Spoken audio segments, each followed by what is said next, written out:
As a mom of three, and in all your incredible experience through this filmmaking, do you have any advice to parents, grandparents, even those who don't have children but would just want to try and create a better environment of acceptance and inclusion? I think that the more we know and the more we are familiar with a unique circumstance, the easier it is to kind of live that way, live with empathy and live with kindness. I always tell the story when we were first making these films.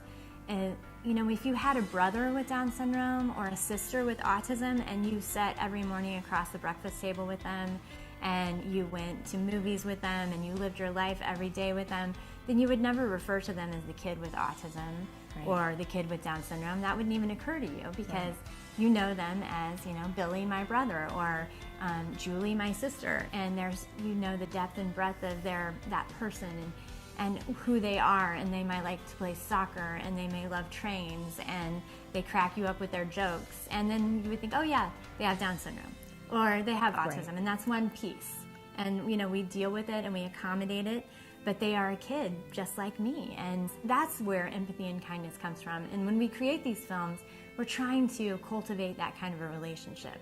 And we'll never be able to do that, right? But film is the one medium where you can actually feel that connection through the lens. You can feel that heart connection. Even if it's just for one moment, you can see that that's Billy.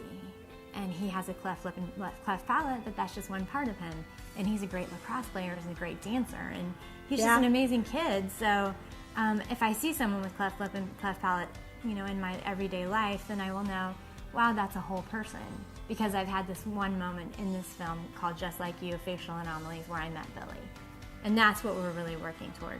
And I guess my advice would be, watch films, read books, make friends, just make an effort to create that familiarity and that knowledge. Because our tagline is, when you know better, you do better.